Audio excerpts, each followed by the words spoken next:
Lacey, thank you. Thank you so much. And thank you to one of our committee members, Vicky, for introducing us to chair yoga as part of today's experience. It is my pleasure now to introduce Laura Rodriguez. Laura is the Chief Program Officer for Justice Outside. She works to advance racial justice and equity in the outdoor and environmental field. She's driven by and committed to the work of elevating the voices and leadership of Black, Indigenous, and people of color. For over 10 years, she has been a facilitator and trainer on the topics of justice, equity, and inclusion. Laura, thank you so much for joining us this afternoon. Hi, thank you, Mark, for that. And thank you all so much for the invitation. It's really an honor to be here with everyone. It was really great to hear Moy and Cameron. Thank you so much for offering that historical context and some grounding in sort of definitions and understanding environmental justice as a concept and as a whole body of work. Before we dive into hearing from our amazing panel, we definitely want to just say our names to you all. And I am a big fan of having folks share their own names and offer your pronouns, tell us the organization that you are with before we dive deeper into your stories and your projects. So again, and Mark, thank you so much. My name is Laura Rodriguez. I offer a little phonetic support in my name tag. And my pronouns are she, her, hers. And like you said, I am with an organization called Justice Outside. And so I just want to turn the mic over to each one of you to introduce yourselves as well in that quick manner. Hi, my name is Lim. I'm Pomo in Miwok. My pronouns are she, her, and I am the director of the California Indian Museum and Cultural Center. Hi, everyone. My name is Clea Matson. My pronouns are she and her, and I'm with the California Academy of Sciences in San Francisco. I'm Miguel Ordeñana. My pronouns are he, him, and at the Natural History Museum of Los Angeles County. I'm excited to be here with you all today. Thank you all so much. And also I didn't say it in the chat because I was like, I'm gonna have the mic in a little bit. I'll just say it then. And then I didn't say it. So I just want to also offer that I'm calling in from the land of the 50 plus tribes of the today known as the San Joaquin Valley region, the Yokut speaking tribes of this region out here in Merced, specifically for myself. I think, thank you for putting that link in for native lands. If anybody joined in late, know that there was a wonderful land acknowledgement and also some links that we can post here again in case you haven't shared in the chat and would like to let folks know where you're calling in from. Please feel free to do that as we go along. Like Cameron and Moy said, right, environmental justice as a body of work has been around for really as long as injustice to people, whole peoples has been going on, as well as injustice to the earth. In addition to the movement that sort of picked up in the 80s, and thinking about what fair distribution of not only the burdens of environmental injustices, right, but fair distribution of environmental benefits. And yet as a sector and as a body of work, it hasn't been adequately integrated into so many intersecting areas of our lives. So I'm really excited to be here with this amazing panel of folks and with all of you to dig in a little bit on what it does look like to integrate environmental justice, or to offer environmental justice work in museums and approaches to that.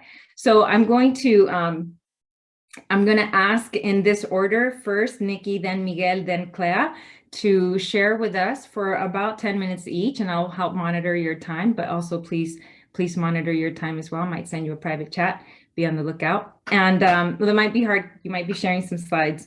But we're going to hear from each one of you about your organization or your specific projects, your programs, in particular inside of this space, to share some of those key elements that make your program successful. It may or may not, inside of this 10-minute space, connect directly back to environmental justice. We'll get there. If it doesn't, that's okay. And with that, then let's turn it over to Nicole.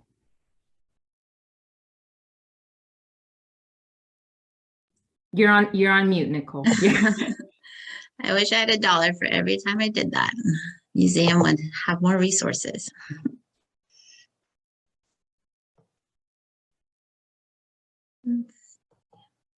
Great.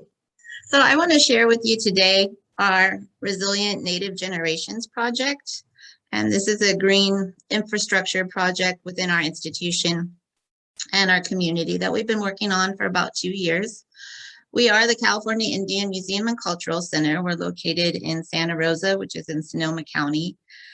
However, we are a statewide institution. Our goal is really to elevate Native voices and perspectives. We do a lot of cultural revitalization work. We do a lot of educational work, youth programming, but it's really about California Indians telling our own stories. And so that photo is of my great-grandmother, Elizabeth Posh, from the Big Valley Indian Rancheria in Lake County. And I keep that always being mindful that, you know, her mother was a survivor of the Bloody Island massacre that happened in Lake County. And during that late 1800s, there were over 300 massacres throughout California. Our family story is one of many stories out there, but it's really important that we provide our tribal perspectives to history. We're very focused on being youth-centered. We have a fabulous youth program, and it's really about creating that intergenerational knowledge and learning opportunity. And we operate from a culturally sustaining pedagogy, meaning that, you know, our cultures are dynamic and shifting. Anthropology often focused on kind of a salvage science in its approach to Native culture, didn't recognize that Native cultures are being lived and redefined, especially by the youth who live them. So we really focus on our kids being able to learn their cultural heritage and skills and take those forward into our future.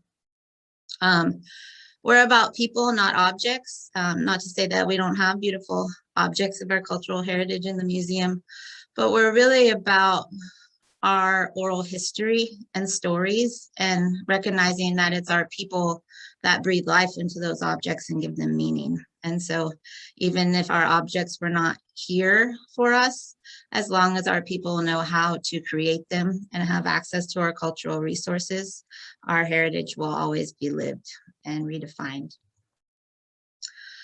Our Resilient Native Generations project, it's, you know, approach that we have had in our programming for a very long time. However, it became more critical after our experience with the Tubbs fire in 2017. Actual proximity of our museum was on the border of the fire zone, and we didn't know if our museum was still standing for several days. And since that time, unfortunately, our area, if we're not, you know, experiencing dangerously high levels of smoke, we're experiencing active wildfires. It's happening every year. And so it was really critical to us that we create a program that addressed the need to combat climate change, but also build resiliency and healing within our community. And so our Resilient Native Generations project focused on my ancestral territory, the ancestral territory of 24 tribes in Mendocino Lake and Sonoma County. While we are a statewide institution, we focus on collective histories, but when it comes to cultural revitalization, we focus on our own area. We don't seek to interpret other tribal cultures in that way. So it's much about doing it ourselves. And this picture reminded me of something that we learned from our culture bearers in terms of our oak trees.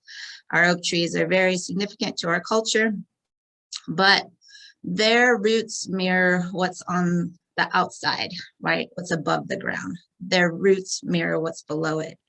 And so that, I think, is really the foundation that we build on for that resiliency. And we began engaging our community in some strategic planning about how we combat climate change. And, you know, right after the fires, there was a lot of discussion from folks, and, you know, obviously many people lost their homes. But there was discussions about leaving the area. And for us, that's not an option. This is our ancestral territory. We belong to it. It's our sacred place. We're connected, we're tied to it, and we're responsible for it. So, you know, we have to stay and work it out. And so our community began discussions, and of course we did assessments and gathered a lot of, you know, data, but in addition, also photos and art, and created a strategic plan around the areas that we needed to focus on. There were definitely areas around policy and infrastructure, focusing on the health impacts. And that also was related to the preemptive power shutoffs that were happening to prevent the wildfires and our community losing access to medical devices that they needed. The cultural impacts when these fires burn. And, you know, Native communities consider fire a good thing as part of our indigenous fire ecology. But at that high level, it destroys our cultural resources, in addition to homes and structures and that. So, you know, we started focusing on what were the loss of our cultural resources, our access to traditional foods, the smoke damage on the plants and resources, looking at cultural resources that we can't access anymore because of climate change. Our traditional food of abalone is something that's on the banned list and will be for some time because of the rising sea temperatures. Social and economic impacts, home displacement, looking at economic losses from power outages, chemicals and pesticides. And so our community really started looking at these issues and really prioritizing how we wanted to respond to that. Some of our community members sent in photographs and quotes, and definitely you can see from this story, they were talking about, you know, definitely seeing the impact on the environment, but also knowing that there was hope and that our Native youth are learning and that they can, you know, take us into the future in a way where they can be persistent and resilient and make change. And so there was a lot of hope within our community. Also wanted to address historical trauma within our community. The fires brought a lot of anxiety, and anxiety that was a lot of times already pre-existing. The bird and basket photo is a great artistic representation of historical trauma from one of our artists, Eric Wilder, who's Kashaya Pomo. And, you know, it really looks at the different things because of our history that Native people carry with them and the different kind of physical and psychological manifestations as a result of historical trauma. And fires triggered a lot of anxiety and angst. We had, you know, one family of basket weavers who lost all the baskets that they owned in the fires. And so we really wanted to focus on not only instilling those skills within our community members so that they could continue to make baskets, but also bringing our community members together to work on cultural projects and process that trauma and anxiety. So it was a really critical program, and it became even more evident that it was needed, although virtual, during the pandemic. So one effort is, you know, the grassroots effort of how we instill more access to green information, energy, funding within our community, address issues created as a result of the crisis that we're seeing happen in our community, And the other effort is really how our institution can be more resilient. And so we began a solar installation project, which is actually finally being installed right now. Getting funding is a tremendous undertaking for a solar installation project. And we've been persistent and successful.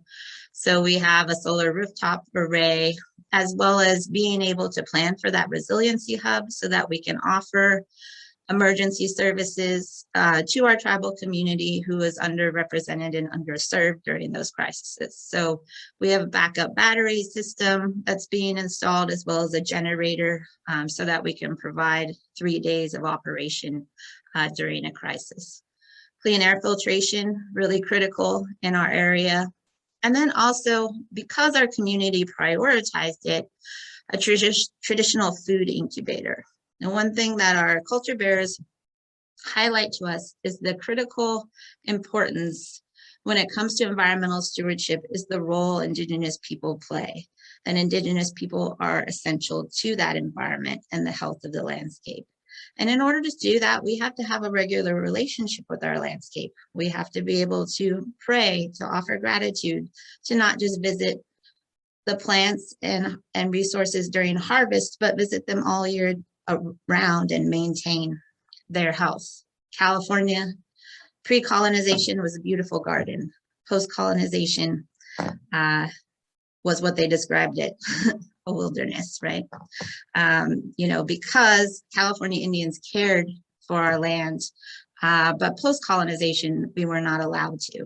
Those controlled burns were banned, and we were taken from our lands, and things were privatized. So I think there's more of a case to call it a wilderness these days than those days. So really focusing on how we can provide more services, increase our representation, increase resources that are being distributed to our community. But in the big picture, we also really want to combat the usurpation of our authority in our own land. One thing that we often see is that, you know, I like to say, when it comes to environmental stewardship, we're invited to offer a prayer, but we're not invited to the boardroom to make decisions. And I think there's a certain level of tokenism that happens when it comes to Native people. And there's a lot of reasons for that. We could have probably a whole nother half-day workshop. But it's really about that usurpation of our authority and our voice. And so we really want to make sure that traditional ecological knowledge is respected, that it's led with, that Native people are not only acknowledged, but can enter into positions of leadership where we can exercise that traditional ecological knowledge in a way that's best for our environment. And so while we have a grassroots program, we also are looking at the big picture in terms of policies and how we change traditional gathering policies, how we create MOUs that provide greater access, not only on public lands, but private lands, how we get more visibility and representation on boards that impact, you know, funding and resource distribution. So there's plenty of work to be done, and we'll be training the youth how to do that in the future, since we need an army to get it done. So I appreciate your time, and we'll be back for questions. Thank you. Thank you so much, Nicole. I know probably there are a lot of jazz fingers going up right now, or maybe even some heart emojis going up. I want to trust that. Maybe folks have questions, you're jotting them down so you don't forget. We will come back for your questions, like Nikki said. So thank you again so much. Let's hear next from Miguel.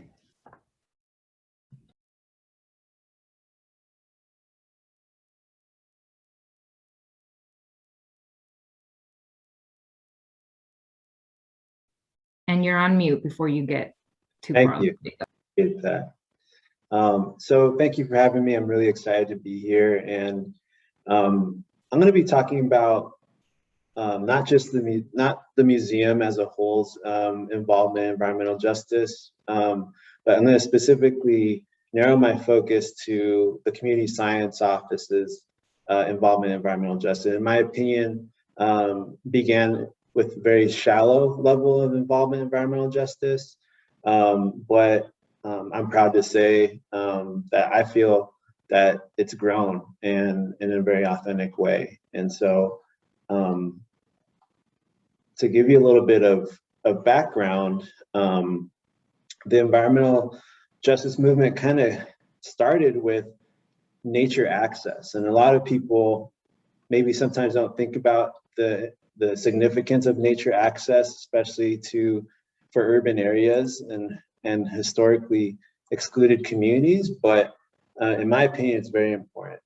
And our museum invested in this in our physical space by getting rid of 3.5 acres of parking lot and putting in a nature garden that showcases ecosystems of the LA area. We also have indoor exhibit space devoted to urban nature and biodiversity. So that people know that nature doesn't only exist in Africa and Amazon, but also exists right here under our nose. And nature is for everyone, and everybody has the right to be aware of nature, even in urban settings. And it's very important to me because it's a personal thing for me. I almost fell through the cracks due to a lack of environmental education.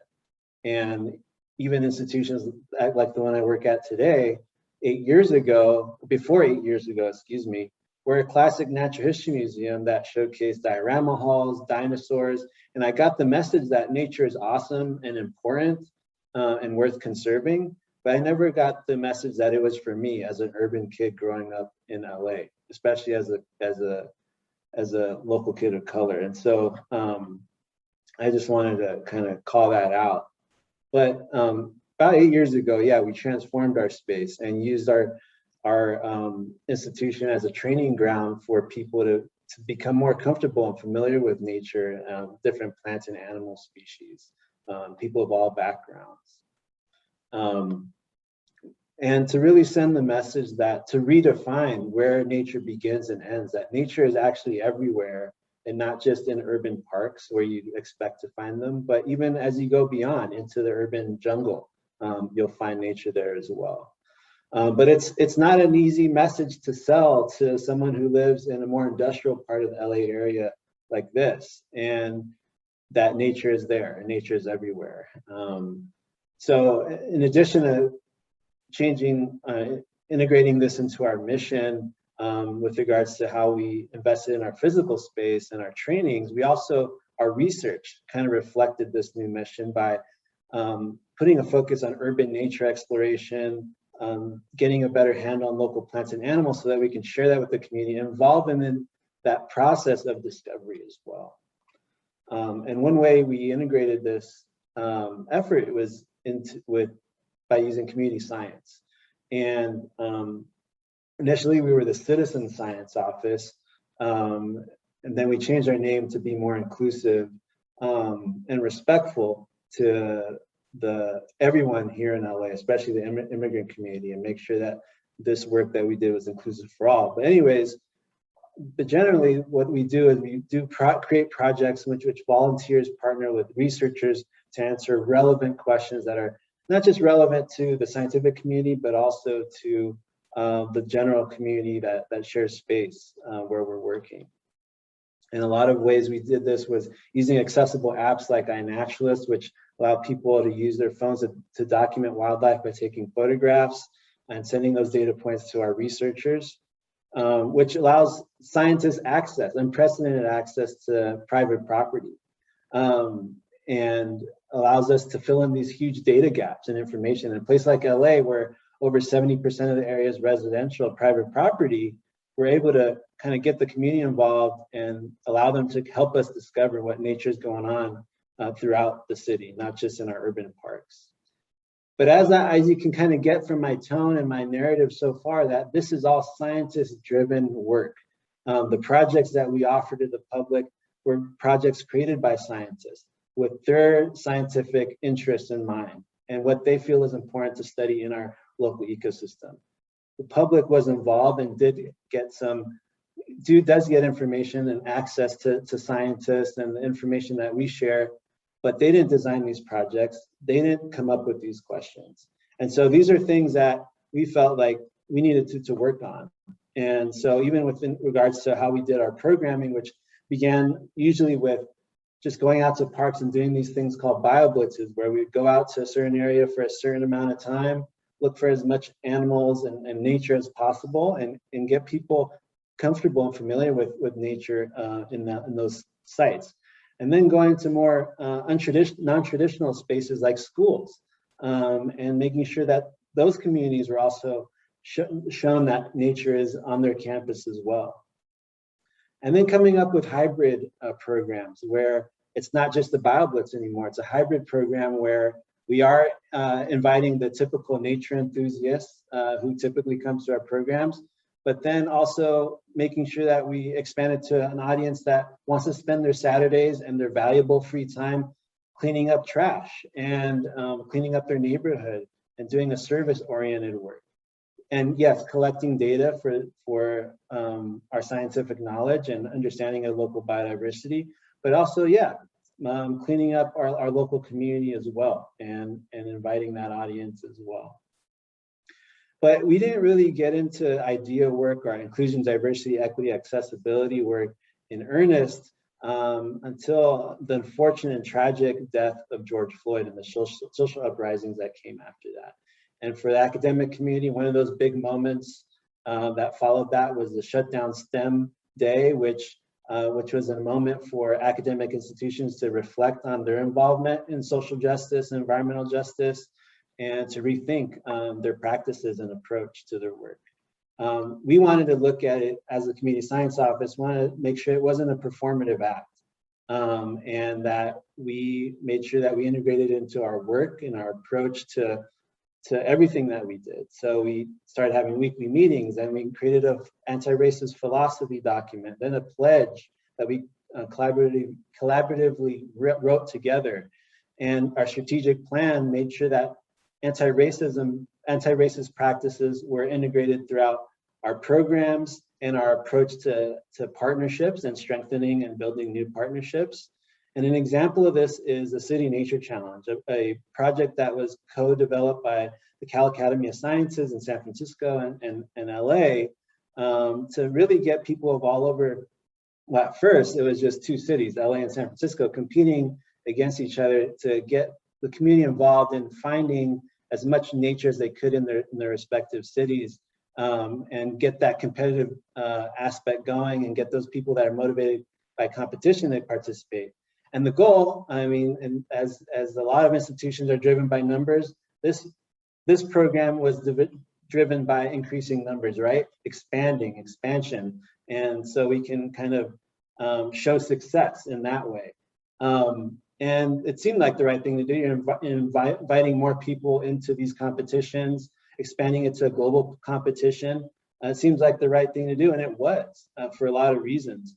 But for us, after we kind of reflected and took a pause in our work, we took the opportunity to listen to the community and see how they were invited or didn't feel invited into these programs. We're thinking about the big picture and not really thinking about how we're possibly excluding local communities from this really possibly engaging opportunity. And so we convened different community-based organizations. They shared what they loved, what they loved about the City Nature Challenge and what barriers their communities faced with regards to the Community Nature Challenge, and shared those with us so that we can integrate it. And also provide opportunities for these community-based organizations to come together and meet each other and build relationships and share resources with each other that they used in the past, so they can better reach their communities and have success during this time of year, which is in late April, early May. And we paid a local community-based organization to help us improve our work at connecting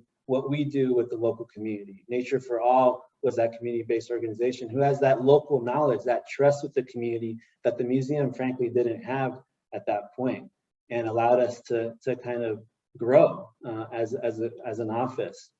And then the last example I'll shortly, quickly go through is our partnership with Self-Help Graphics, which is a local nonprofit that brings attention to social justice issues through art. And so artist named Maru Garcia is working on a project where she is going to create an art exhibition that's based on an environmental justice issue where the Exide battery plant has created an environmental disaster in the city of Vernon in East LA. And the community is unfortunately being harmed by that. And so she joined forces with our mineral sciences curator, Aaron Celestian, to identify a mineral that the community can use to do remediation on their own if they wanted to. So they don't have to be waiting on the government to do the remediation for them. And this is going to be turned into an exhibition with the community support, of course. And the community science office is going to help with programming and forming equitable partnerships, and just using whatever skill set we have to be of service to them in this community-driven project. Last steps and future directions are going to be a co-created project with our curator, Allison Schultz, who has the humility to take a step back and just let the community kind of come up with an idea and bring forward an environmental justice issue that's important to them and learn how she can support those efforts versus her coming up with a project and even the funding for the project, which creates this unfair power dynamic from the start. And so that's our first step, and she's already signed on. We're really grateful to have her on board, pilot this project, and also continue to build trust with that community. We created an equitable partnerships document that kind of reframes how we approach new relationships. We convened a lot of different community-based organizations to talk to us about how the museum can be of service to them and a potential partner in the future. And eventually, as we build this trust with the community, we won't have to be approaching community-based organizations as much anymore because we'll have that reputation. They'll approach us as trusted community members and help so that we can support their environmental justice issues and projects. So thank you so much, and I look forward to answering questions later. Thank you so much, Miguel. And then last but not least, let's hear from Clea. Thank you. I'm going to share my screen, so be patient. Okay. Thank you so much. So as part of my work on the teacher professional development team at the California Academy of Sciences, I work with the Bayview Science Institute, or BSI, and we train, support, and coach teachers in the Bayview Hunters Point neighborhood of San Francisco. And we have spent the last 4 years, I had to double check that, 4 years building and strengthening a relationship of trust with the dedicated and resilient teams of administrators, teachers, and other school staff who work in the schools in that area of the city. And from the beginning, we have been taking our cues from them to find out the best ways that we can work alongside them to counteract the systems of oppression, which have historically and continuously undermined student learning, including in science. And ultimately, we see access to science learning as a social justice issue, and we believe that students in the Bayview deserve to become critical and creative thinkers, as well as across the city and beyond, obviously. So I want to tell you a little bit right now about kind of the progress and the tools we use to build relationships and responsibly design science support for this community of educators. And so to begin with, in 2017, we were given an opportunity funded by the San Francisco Public Utilities Commission, or the SFPUC, and their wastewater treatment plant that processes about 80% of the wastewater in the city is in the Bayview neighborhood. And there's an expectation and a desire on the part of the SFPUC to support STEM education and careers in that part of the city for that reason. And this area of the city also has pretty high teacher turnover compared to the city as a whole. For example, in 2016, teacher turnover there was 40% each year compared to 21% across the district. But at the same time, like I mentioned before, there's a existing and strong network of resilient administrators, teachers, and other educators in the neighborhood schools, and a lot of those neighborhood schools are community schools. And Bayview Hunters Point is also home to amazing natural resources like McLaren Park and Heron's Head Park. And it's also one of the historically Black neighborhoods in the Bay Area. Unfortunately, neighborhood revitalization and gentrification have displaced a lot of residents, and the Black population has decreased by more than 50% over the last 10 or more years. So that's a little bit about kind of what we knew going in, I would say. And the task that was given to us by the SFPUC was pretty open and non-specific. And since none of us lived in that neighborhood, none of us working at the academy lived in that neighborhood, and the academy itself is not in that neighborhood, isn't located there, we convinced our funder that we needed to spend a year learning about the neighborhood, the teachers, students, families, what they were experiencing and what they wanted and didn't want in terms of STEM education support. So we knew that we needed to know more than just about needs or perceived needs. We wanted to understand the entire picture, so including values, priorities, assets, what's working really well, what systems already exist. And we thought that this would help us understand what we could really bring that would be useful to the community. So the goals of our community assessment were really just to learn as much as possible and to start to build relationships there. And our community assessment, or this learning and listening journey, included field trips to the neighborhood to interview community members, both in and out of the school, including administrators and teachers, and dropping in on community events, and also connecting to folks at the academy, like interns and visitors who live in the neighborhood or go to school there. And throughout all of this listening and interviewing and learning, we used an empathy approach. And we first learned about empathy as part of a design thinking process from the Stanford D School. And this graph is sort of like the shape defined by the Stanford D School of an empathy interview. But I would say that there are some key parts of this approach that differentiates it from other ways of gathering information, and also that helped us really ground the way that we learned from the community. So that includes using broad and open-ended questions, and conversely avoiding sort of yes or no questions about what you're trying to learn about. Another really important thing is not being afraid of pauses and silence, and avoiding suggesting answers based on what you think someone is thinking or what you want to hear. And finally, a really important thing that actually came out of starting to talk to the interns at the academy, so the youth, was starting with strengths and pride. So starting with questions about, one example that we often start with is, what are you proud of in your community, or what is something you're proud of in your classroom or at your school? And that really helped to start to build relationships, but also just gave us a more accurate understanding of what was going on.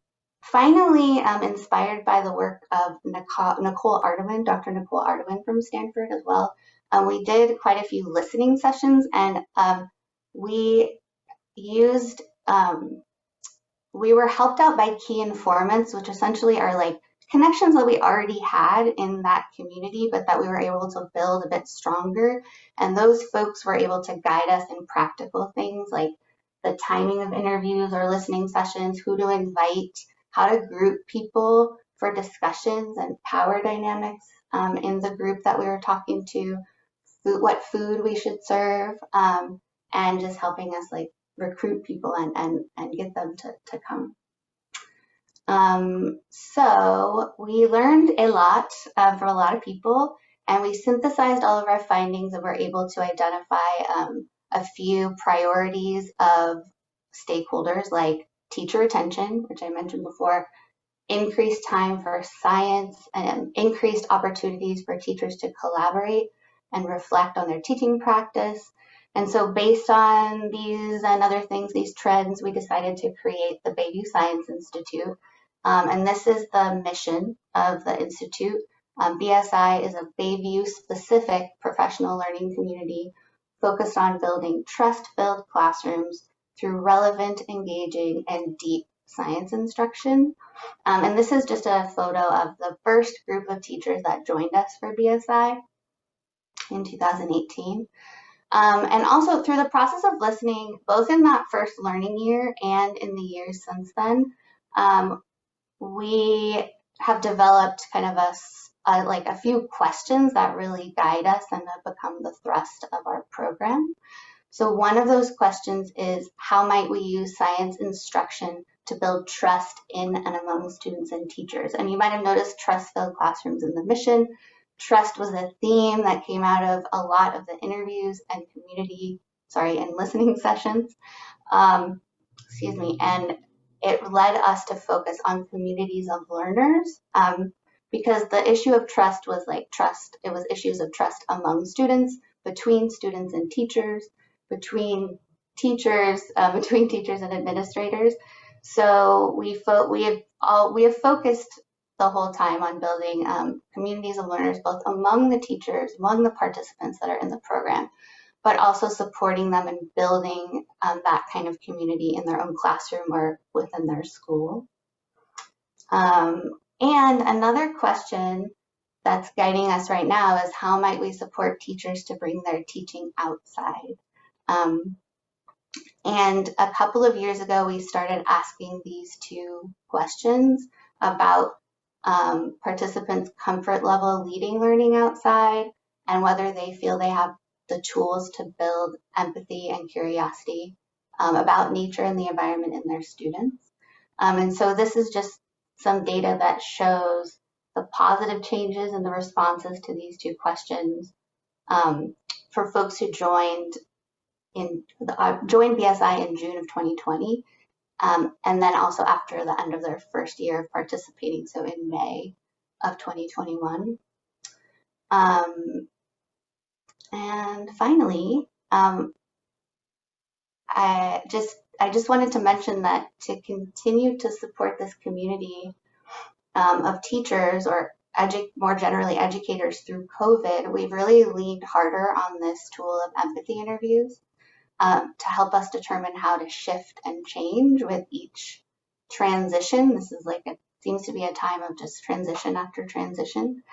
So I'm going to end on this slide with just a couple of quotes from teachers that, one teacher that has been with us for just over a year, and then another teacher who just started with us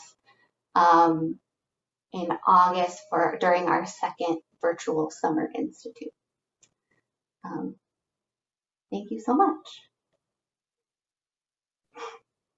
Thank you so much, Clea. And I see a question in the chat that I promise we are going to get to in just a second.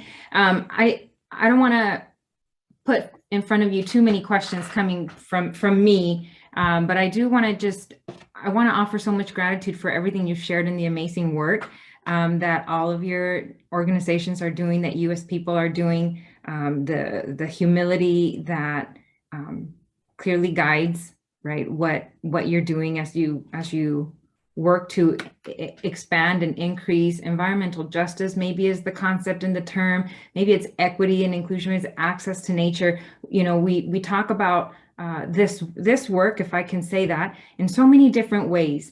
And so one question that I want to ask to you all, you've shared so clearly and so explicitly how your work connects to environmental justice. So I won't ask you that. What I wonder is, when you think about it, do you frame your work when you're out talking to young people, when you're out engaging your communities, when you're out checking for interests and needs, do you talk about it as environmental justice? Do you describe it as such? Do you use those terms? And wonder, if you do, why that's important to you, and if you don't, why that may or may not be important to you, or right, like labels are such an interesting thing, and sometimes an external entity or force can put a label on our work, and we're like, what? This isn't social justice for me. I'm just living life, right? So I just wonder for your reaction to thinking about the term and the concept environmental justice, especially as we think about the field of museums, the sector of museums, and what engaging explicitly with the term environmental justice may or may not do to propagate and expand your work, if that makes sense. And anyone who's feeling ready to answer, just pop when you're hot, come off mute when you're ready. I think it's definitely a term we use, and I think it's probably because, you know, our community is already familiar with environmental injustice. You know, everything from the tar sands to the uranium tailings on the Navajo reservation to the mercury that's laden in the bays and the streams of the river in California. You know, when it wasn't colonization of our people, it was natural resource extraction of the land. It was colonization of the land, and our Native people experience that every day in terms of rates of birth defects and cancer, and ability to have clean water and access to traditional foods. So I think that it's really an issue of our health. One of our culture bearers, in terms of our approach to trying to revitalize traditional food, said, if you killed the food, you killed the culture. And you see a lot of other communities in the United States that, you know, can share their food, but Native people, we don't have access to it. And so it becomes something that is restricted to ceremonial or small groups. And so I think it is about rights. It's about rights of the land and rights of the people. And I think you have to frame it that way because it's about justice ultimately. Thank you, Nikki. Anyone else? I can say something real quick. I mean, I think for me, I'm really careful how I use that term because I feel like I'm in a unique position as an environmental professional of color in a mostly white dominated landscape and institution. I know what environmental justice looks like. I know how it affects historically excluded communities and at least environmental impacts. And so I out of respect for people really doing the deep work in environmental justice and who are on the ground, I'm very, very reluctant to use that term unless like I feel like it's valid and it's really deep environmental justice. But that's just me in my opinion. I also sometimes hesitate to use environmental justice when talking about it with other partners because so that's not the language that they use. They may just see it as relationship building and just being a community activist, caring for your community, yeah, just uplifting your community. And so like how I like to let the community lead as far as what type of language I use with regards to environmental justice. And then, yeah, and try to make sure that colleagues of mine understand that distinction as well. Also between being in the co-created process and the community-driven type of process, or in some way just supporting and advocating for a group that's doing the work. And so I think it's important to just be respectful about those distinctions.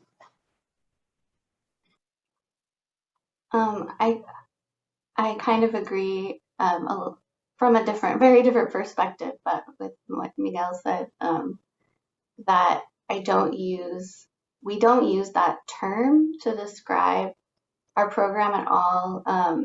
Obviously, like the presence of our belief that access to science is a social justice issue is something that we might say, but the term environmental justice, I think, has also different meanings to different people and in different contexts. So, but, you know, I think that the teachers who are involved know very well that access to science is a social justice issue. And so, you know, we kind of like speak to them and meet them where they are in terms of like,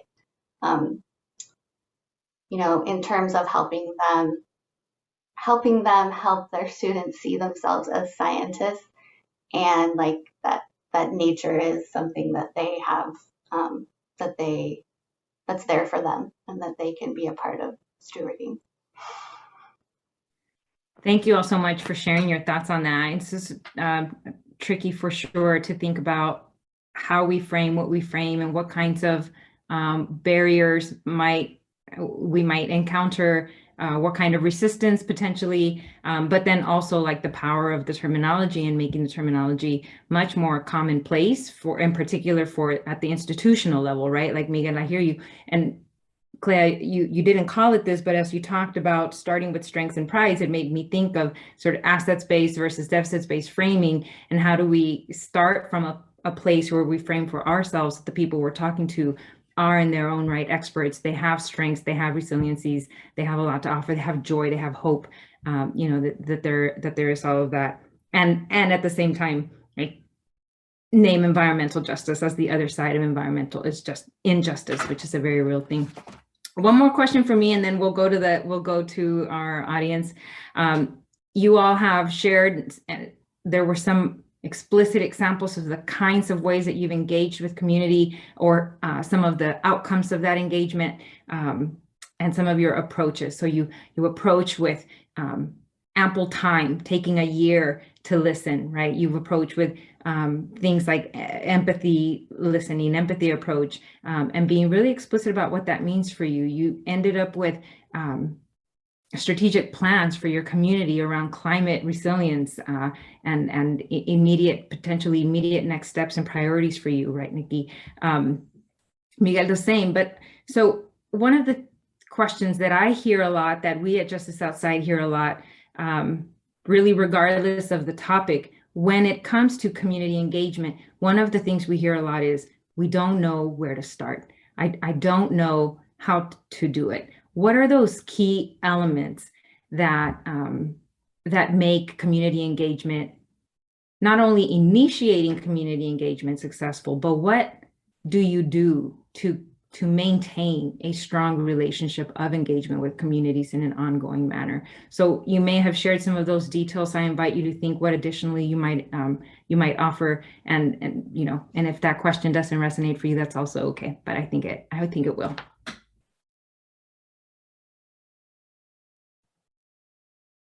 I think for us, it was really about making sure that we're a trusted resource, you know, being able to build relationships over time. But, you know, definitely during the fires and the pandemic, we worked really hard to make sure that we could, you know, raise funds for cash resources, for utility assistance, for, you know, sending out traditional teas for respiratory health, to be able to do online classes that build community connectivity and bring culture to the forefront. So I think, you know, it's really about the programs we offer and how our community values those programs. And then, you know, knowing that we are going to make sure that we can advocate on their behalf, that we educate our youth in becoming agents of change to create a better community for the future. So I think it really fundamentally has to do with our values and how we demonstrate them and build those relationships. Thank you so much. Go ahead, Miguel. Yeah, for me, it's definitely about listening and being a good listener, and always trying to get better at listening. And so I think it's an important skill, and making sure that that you put the community first, as far as priorities, and especially when you're trying to create a new relationship and build trust. I think trust is an understated thing, and people assume that because we're a big fancy institution, here in LA that you should trust us and respect us. And it's just obviously not true, especially for people who don't, in this community, just right outside our door, that don't see this institution as relevant to them at all. And so for those communities especially, we need to kind of meet them where they're at. And I mean, kind of similar to what Nicole shared, like during the pandemic, just asking them, having listening sessions and seeing what their needs are. And that changes. And make sure you have another listening session with the same group a few months from now, because pandemic's a roller coaster, life's a roller coaster, and we need to make sure we're accommodating people and making sure that it's just not a one and done relationship or opportunity. And so whether that's virtual programming, whether that's sending out physical resources to them, educational resources, just taking their lead, because that goes a long way at building trust, and then you can go from there. Thank you, Miguel. I agree with so much of that. I wanted to say that from at the beginning that I mentioned that idea of the key informants, and I think from the beginning, you know, before you have built that trust, that was really key for us. We knew a few educators through other things, you know, we've had teacher programs at the Academy for a long time, and so we drew on, you know, a few little teachers at schools in that neighborhood, a few, just like a small group, sorry, not little teachers, a little group of teachers who trusted us already and really relied on their knowledge of their school to help us make that connection. And then of course we did the work of listening and being there and you know, just listening for a while and really getting a sense of what they like, just really stopping and listening and learning. And then I also wanted to say that we have had to shift a lot. So I think during the pandemic, teachers are just even more burdened and more busy. And so really shifting like the expectations of our program, it's still stipend based, but the term that we've started using to describe it is like the comfy science couch. So it's just now a place where teachers can come to get science support. It's digital, so it's a digital comfy couch, but instead of having, you have to do these things, you have to participate in this program in order to receive the stipend. It's more hourly based, and we're there. And there have been quite a few times when teachers have felt like we are a place where they could come during the pandemic when they didn't feel that they could get support from the district or from their co-teachers because everybody was so stretched thin. So, but I think a lot of that is like just kind of letting them make of the program what they can and what they will and what's valuable to them. Thank you all so much. So lovely to hear examples of ways that to remain engaged with communities or to initiate being in a relationship with folks, you are showing up with your hands full of resources rather than sort of that extractive relationship. And sometimes we think we're doing really good by saying, well, I'm asking you questions. Well, you're sort of taking my expertise for free, right? Like, so to hear some of these concrete examples, I think I just really want to highlight your so graceful and stating what you're doing. And I just want to really elevate it to what it is, which is really incredible. Okay, so let's take some time. Oh, sorry. Sounds coming. Let's take some time and we'll start with the question in the chat. And then folks, if you are excited about coming off mute to ask your question, maybe you can raise your hand in case you almost double up in speaking, or you can write it in the chat as well. So the question in the chat is for you, Miguel, if you can expand on the equitable partnership document. Is it an individual process with each partner? How did that begin and how was it formulated? Yeah, that's a really great question. So the equitable partnership document was created because we wanted to take a different approach to relationships and building new partnerships. And so, and I mean, to be honest, previous to that, we felt like we had to have something in mind, some sort of proposal in mind before, and like create the agenda and basically already from that point, you already have a certain level of power in the conversation.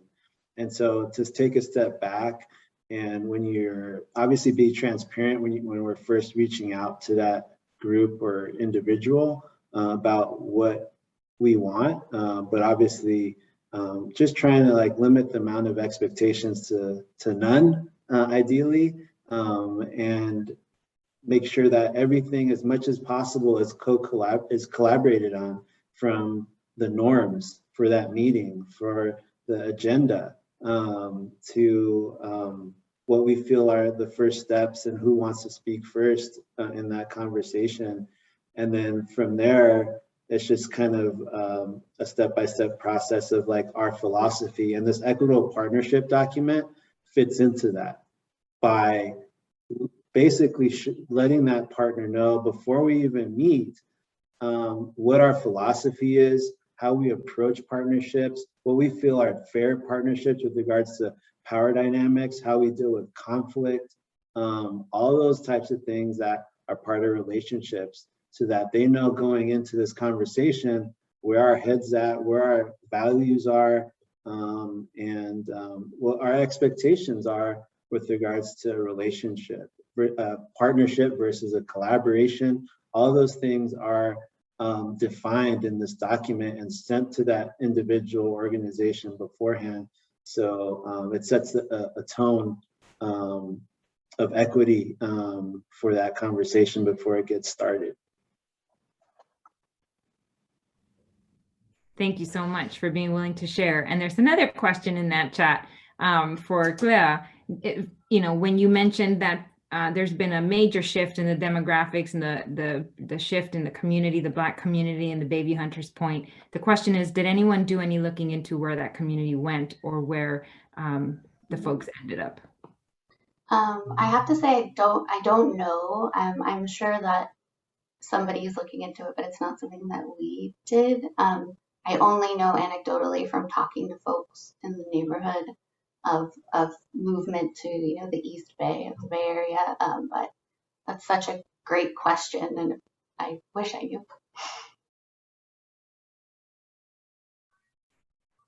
Thank you so much. Are there additional questions folks have you want to come off mute to ask?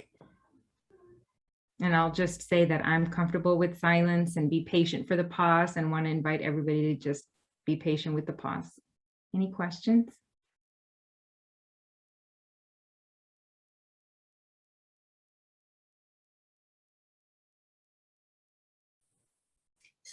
I know those were my two questions, but I did want to say one more thing to Nikki. When you were talking about food and this recognition that food is such a major part of almost every culture, not almost every culture, and that the concept of not having access to that when you are living in the state where that food originated with your culture, with children, what is their recognition of that, or how do they process that? It's one thing to be older and have that memory, but to be a child who's growing up now, who's looking at some changes in their culture and looking at that concept, how does that get processed, if you don't mind sharing?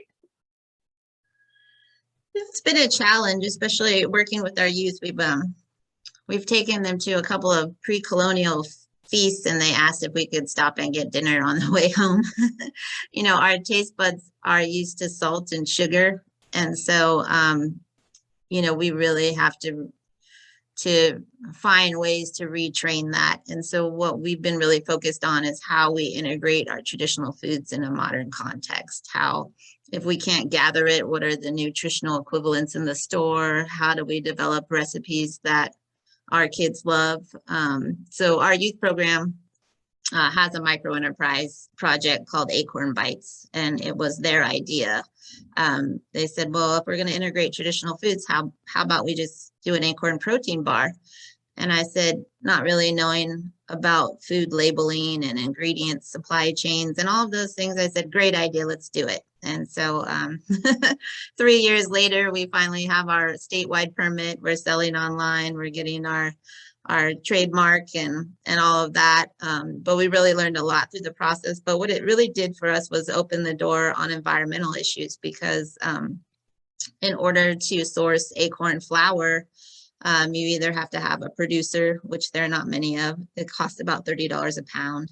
Or you could put all the acorns on the ground every year to good use and start working on traditional harvesting and processing.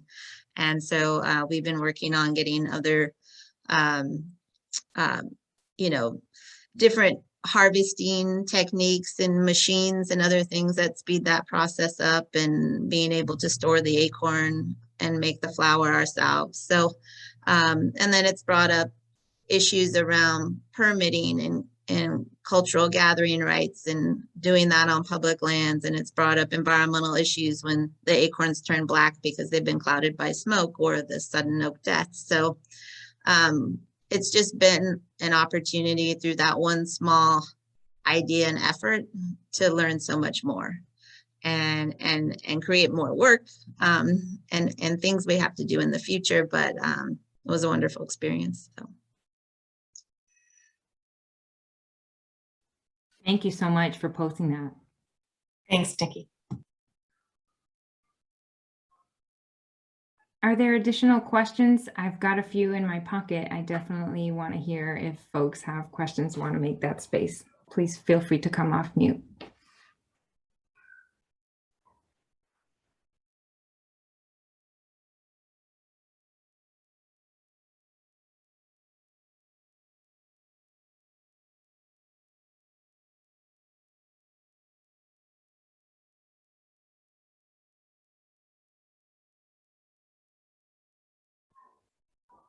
Well, while you're thinking about it, I do want to ask you three if you would be willing to just, talk to us a little bit about what you perceive to be the role of museums in supporting climate change resiliency.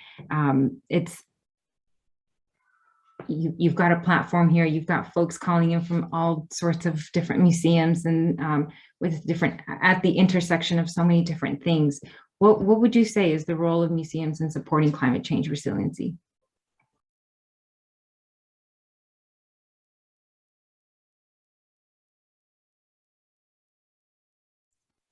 I can start. I guess, be outspoken, be transparent and about your perspective on the issue as an institution. A lot of institutions like museums are a little shy about not being seen as hesitant not being seen as a advocacy organization. But when it comes to issues like this, I don't think for institutions like a museum, there should be much hesitance. And I think, our museum has a statement that we worked hard on and made public as far as our stance on climate change. But I think it needs to go further than that. I think we need to be advocating for it and the importance of following science and respecting the scientific process. And also, I think museums can step up a little bit more with regards to being advocates and not just sharing scientific information for people to make their decisions off of, which is great and an important role that we have. But going a bit further and being clear about what that research is pointing towards as far as action and policy. So those are kind of my aspirations.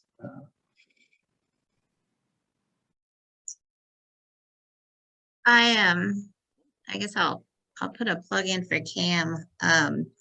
It must have been 7 or maybe 8 years ago that I got to roll into my first CAM conference. And before that, I'd had at least a decade into my museum career. But when I went to that conference, I was like, wow, these are my people. Where have they been during my whole career? You know, there are all these intelligent, creative, innovative people that I just felt so much inspiration from. And I think that that really speaks for museums, that we have that flexibility and that ability to be advocates, that ability to educate, that ability to engage with communities. So, you know, really leading through that innovation and being able to go out there and make change. I think that's what really our role is, and how we can move forward in the future. Thank you, Nicole. I don't really feel qualified to answer this question, but I think what I will say is just, I think being explicit about the, social and political aspects of science, especially for science. I'm specifically thinking about science museums, and just being really honest about those, and also being willing to learn. I think we've mentioned it a lot of times, but taking the stance of a learner as an academic institution, I think, is a role that we should play. Yes, thank you all so much. Makes me think of Audre Lorde's quote, "There is no such thing as a single issue struggle because we do not live single issue lives." And what you're sharing in response to that question makes me think, like, if we or our institution is prone to thinking, we don't do that, we don't have any, our work does not intersect with that, really, that we push against that a little bit, because really it all intersects. Thank you for that. We've got a couple minutes. We're doing great on time, almost like we planned it. So if anybody has a question you'd like to ask, now's our time for that.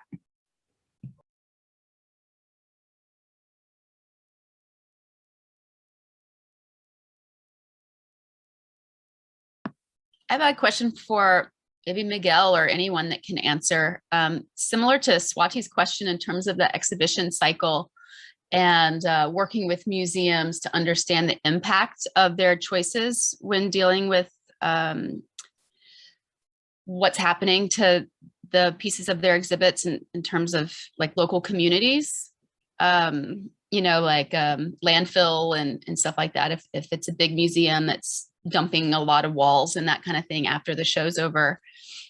And obviously there's a good recommendation last time in terms of just reusing things, and that's very strategic. And I think a lot of production departments actually would enjoy that conversation.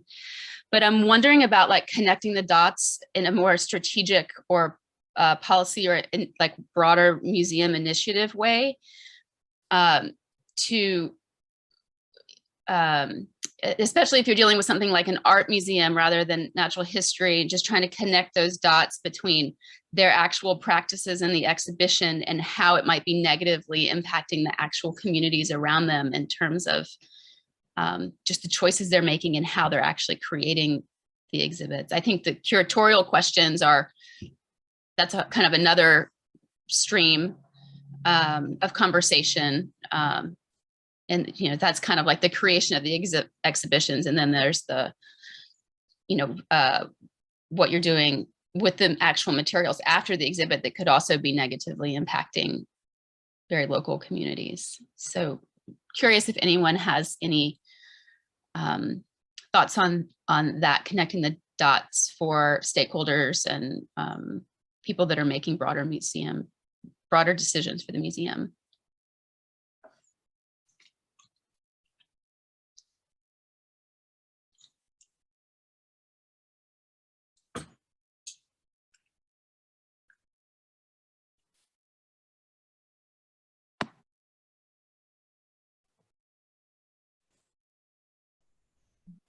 We don't have large exhibits that we, kind of create that type of issue. In fact, everything in our museum gets recycled or stored or used again, and we share with other museums and tribal community groups who reuse things that are in our exhibits as well. So I can't speak to that specifically. I do know of a couple of examples that lead in the field, and one that comes to mind were some artists that I was working with recently on a quail installation, and they had created a life-size whale for the Monterey Bay Aquarium that was created out of all recycled plastic. And so, you know, I think that there's opportunities out there for museums to partner with artists and other scientists to do innovative work that that can solve some of these problems. So I think it's really, you know, finding those examples and elevating them so that other museums want to follow suit. Thank you, Nicole, and thank you so much for that question. I have one more, and you can, if you've got a ready answer, please shoot. And if not, I invite you to take this question with you and respond with more time later, because I think it's a genuine question and maybe even an invitation. So in thinking about the collaboration with the new CNRA Assistant Secretaries for Tribal Affairs and Equity and Environmental Justice, what opportunities for collaboration do you foresee, if any, for that new CNRA Assistant Secretaries of the Tribal Affairs and Equity and Environmental Justice?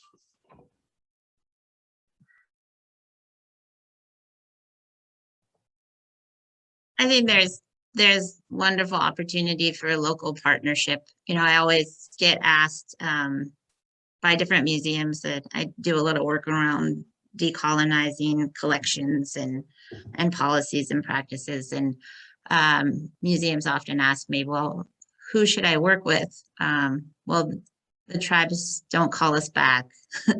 Or there's this Ohlone tribe and there's this Ohlone tribe. How do I know which one? And, you know, my answer is keep calling, keep asking them to call you back, and don't choose one, work with all of those who are available. But I think, you know, the remarks that were made were really about meaningful collaboration.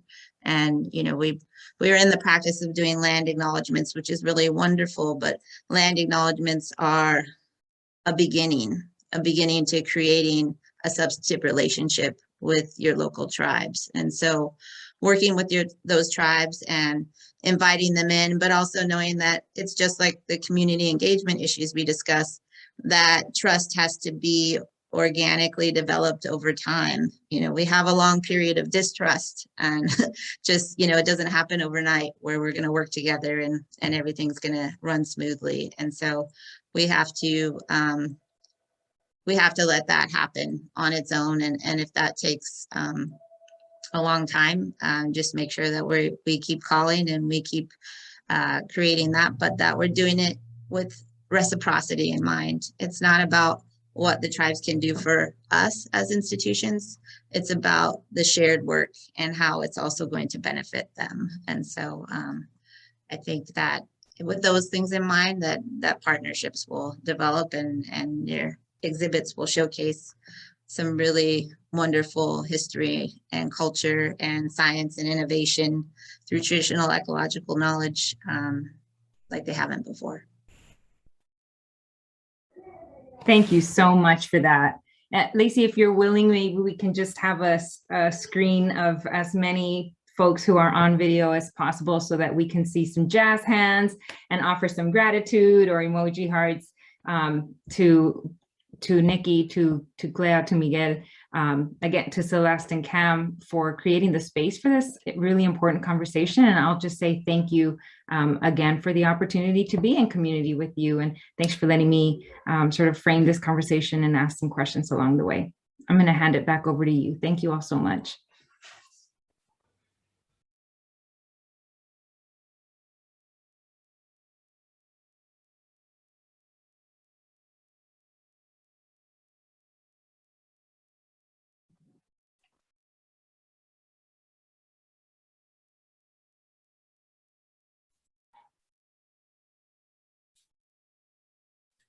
Hello, everyone, and thank you so much. This has been just an amazing panel, and it's definitely our honor to be part of this.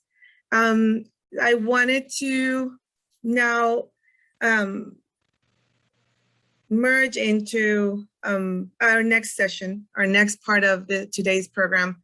And again, just reiterate and thank you to Laura, Clea, Nikki, and Miguel for sharing your knowledge and programs. We will now transition into our breakout groups. And I believe some of the panelists that will also be participating in the breakout groups. Each room will have a moderator from the Strategic Action Committee to guide the conversation. The rooms have been divided by museum discipline, and you will have the opportunity to self-select in just a moment when Lacey opens up the rooms.